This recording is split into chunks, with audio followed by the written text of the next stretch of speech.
Hey there, InGo members. It's Adam Francilia back again this week with another exercise that I want to share with you, building off of last week in the counter rotation series or offsetting counter rotation series that I put together for my goaltenders.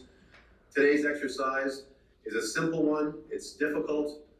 Again, body weight based, so it can be done anywhere by anybody. It's called a horse stance dynamic 90 degrees. So I'm going to show it, I'll explain it, and again, we'll talk about how it relates to goaltending itself. So on a mat, we are going to use the edge of the mat to line our hand and knee up. And it's very important that I line my hand and knee towards the edge of the mat because alignment is very important in this exercise. I don't want to have the hand outside of the knee. So what I'm doing here is I've got my knee and my hand on the edge of the mat.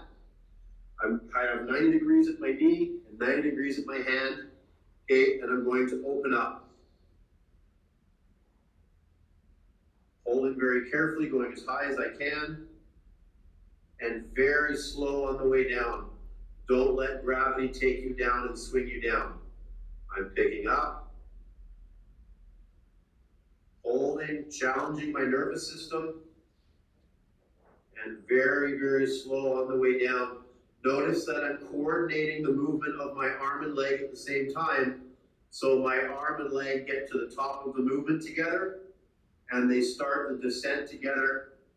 One is not rushing ahead of the other, and they finish the termination point together. So here's a couple things to think of when we're doing this exercise. Again, it's very nervous system heavy, and what I'm doing with my core musculature is offsetting my body's desire to actually turn, all right?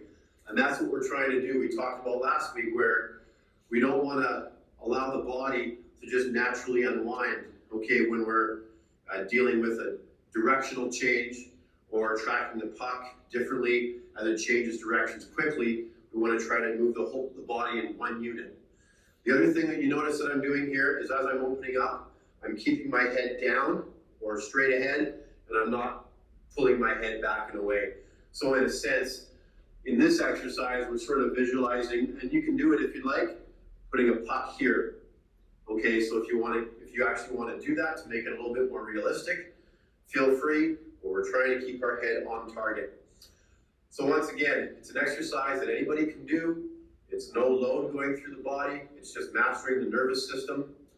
I usually recommend on this one, again, 2 to 3 times a week, 2 to 3 sets of 10 repetitions each. It's very easy to recover from. It's just mastering your own body and the techniques to become better.